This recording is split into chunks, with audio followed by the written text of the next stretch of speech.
আপনি আমাকে এই মজলিসে আসার বসার তৌফিক দিয়েছেন, সেই জন্য বলেন আলহামদুলিল্লাহ। আরো জোরে বলেন আলহামদুলিল্লাহ। আমি বলবো যারা দাঁড়ায় থাকবেন এখান থেকে চলে যাবেন। কোরআন হাদিসের মাহফিলে দাঁড়ায় থাকা এটা বিয়াদবি, কথা ঠিক কিনা বলেন? আগামীকাল কি আবার এই জায়গায় মাহফিল হবে? আগামীকালকে আবার এই জায়গার মধ্যে কি হবে না? মাহফিল হবে না।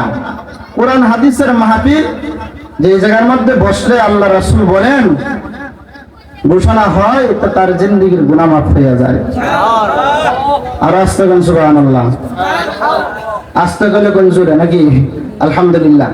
তাহলে আমি বলবো, আমি এলাকার সন্তান, বেশি কথা বলবো না।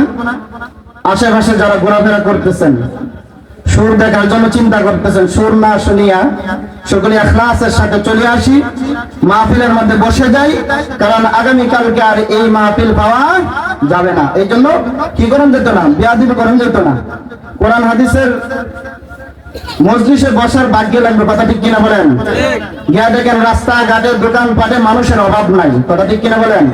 অথচ তুমি মুসলমান, একটা কত সুন্দর মাহফিলের আয়োজন করা হয়েছে, আর এই আয়োজন করতে গেলে কি সাধারণ ভাবে হয়ে যায়? কত দিনের আয়োজন, হ্যাঁ? আর তুমি আর আমি মুসলমান হইয়া কোরআন হাদিসের কথা বলবেন হযরত উলামায়ে কিরামগণ, আর এই মুহূর্তে আমরা রাস্তাঘাটে ঘুরতেছি। আল্লাহর কাছে জবাব দিতে হবে, কথা ঠিক কিনা বলেন? তুমি যদি এলাকার হক আদায় না করো, ঘরে বসে থাকো, দোকানপাটে যদি তুমি সময় দাও, আল্লাহর রাস্তায় সময় না দিয়া তুমি দোকানপাটে দিতেছো, তুমি শয়তানের সবচাইতে বড় নানা, কথা ঠিক কিনা বলেন? हिमदोही के आदब हर बेआदब महरूम गशत फजल रब बेआदब महरूम गशत फजल रब सुदाकम हिमदोही के आदब हर बेआदब महरूम गशत फजल रब। বেয়াদব আল্লাহর করুণা হইতে বঞ্চিত হয়, কথা ঠিক কিনা বলেন? বেয়াদব মানুষের কোন করুণা থেকেও বঞ্চিত হয়, কথা ঠিক কিনা বলেন? চিন্তা করেন ব্যাপারটা, দুঃখের বিষয়। 3টা থেকে 2টা থেকে আলোচনা চলতেছে, হ্যাঁ? দিনও আসতে মন চায় না। কোরআন হাদিসের কথা যে জায়গায় আলোচনা করা হয়, এই জায়গায় রহমতের ফেরেশতা বেষ্টন করে আলোয়, জোরে বলেন সুবহানাল্লাহ। ঘোষণা আসতে থাকে, যারা এখানে বসছে জিকির করার জন্য, আল্লাহ আল্লাহ রাসূলের কথা শোনার জন্য বসছেন, ঘোষণা আসতেছে যে তোমাদের গুনাহ আল্লাহ তাআলা মাফ করে দিয়েছে, জোরে বলেন সুবহানাল্লাহ। বাজান আমরা কোন নবীর উম্মত? জোরে বলেন শেষ নবীর উম্মত। আর জোরে বলেন শেষ নবীর উম্মত। এই নবীর উম্মত হতে পেরে ভাগ্য ভালো না খারাপ? ভালো। আর জোরে বলেন ভালো।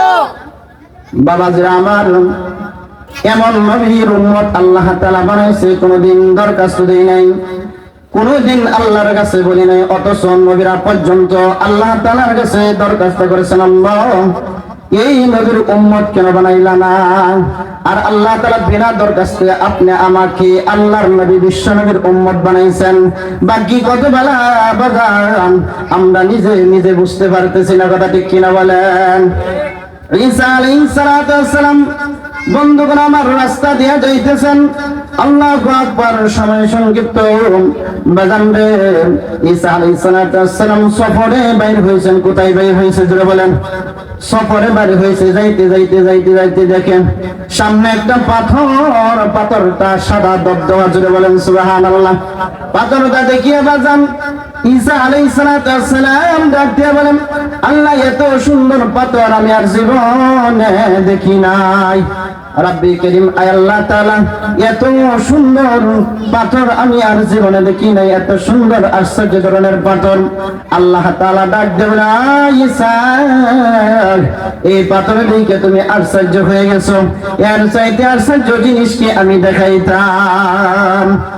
ঈসা আলাইহিস সালাম ডাক দিয়ে বলেন, রাব্বি করিম আমি দেখতে চাই এর চেয়ে আশ্চর্য জিনিস কি আছে। আমার আল্লাহ তাআলা ডাক দিয়ে বলেন, ওরে ঈসা নবী, পাথরটার উপর তোমার হাতের লাঠি দিয়ে আঘাত করো, জোরে বলেন সুবহানাল্লাহ।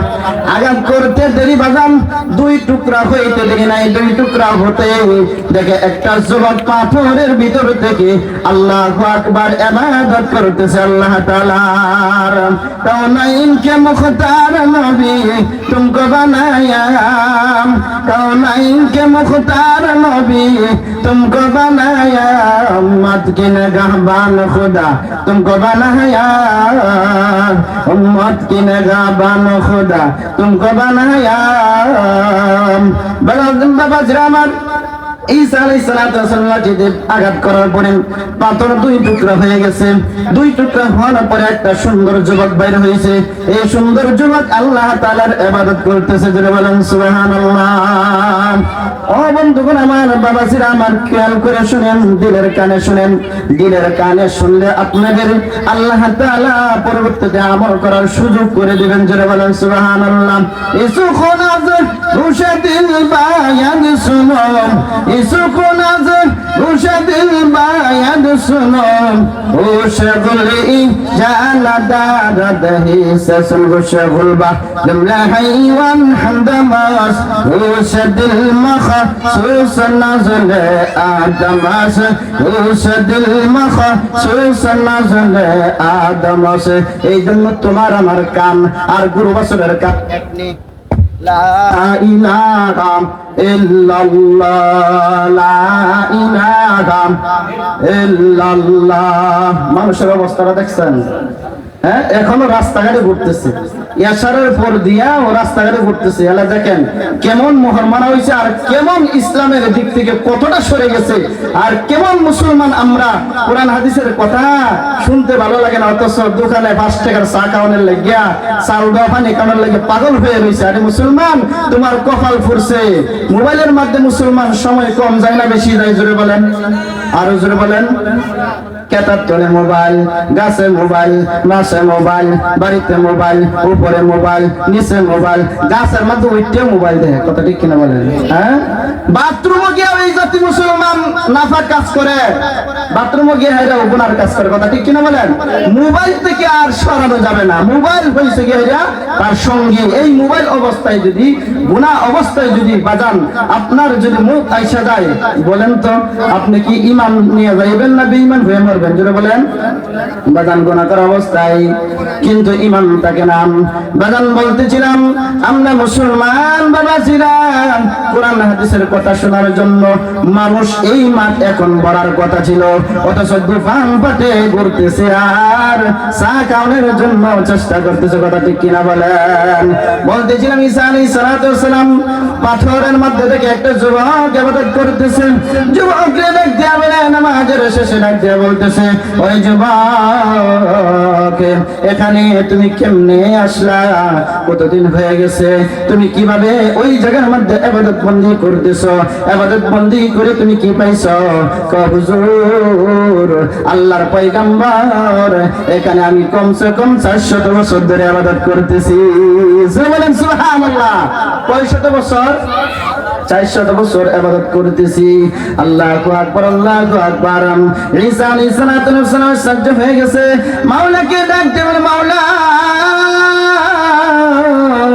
এত সুন্দর যুবক 400 বছর ধরে ইবাদত বন্দি করতেছে মনে হয় কিয়ামতের দিন এই যুবক সর্বপ্রথম জান্নাতে যাবে এর মতন ইবাদত বন্দেগী আমার মনে হয় আকাশের নিচে জমিনের উপরে আর কেউ করতে পারবে না এবার আল্লাহ তাআলা ডাক দিয়ে বলেন এই ঈসা আলাইহিস সালাতু ওয়াস সালাম শুনে রাখো ওই যে 400 বছর ইবাদত করতেছে তার চেয়েও উত্তম ইবাদত করবে আখির জামানার উম্মত জুড়ে বলেন সুবহানাল্লাহ আখির জামানার উম্মত আমি এমন উম্মত পাঠাইয়াম 400 বছর ইবাদত সে লাগাতারে করিয়াছে যেই নেকি পাইছে বন্ধুরে আমার আল্লাহ তাআলা ডেকে বলেন আমি একজন নবী সৃষ্টি করিয়াছি শেষ নবী যার নাম হবে মুহাম্মদ জুড়ে বলেন কি মুহাম্মদ হবে এই মুহাম্মাদের উম্মতেরা এক কদর সবে কদরের মধ্যে একটা সিজদার যে দাম হবে এই যুবকের 400 বছর ইবাদত পিছনে চলে যাবে জুড়ে বলেন সুবহানাল্লাহ কাউনাইন কে মুখতার নবী तुमको बनाया कौनैन के मुख्तार नबी तुमको बनाया उम्मत की निगाहबान खुदा तुमको बनाया वही नबीर उम्मत हुई सी बाकी भला ना खराब जरा बलन बसा मूसा अलैहिस्सलाम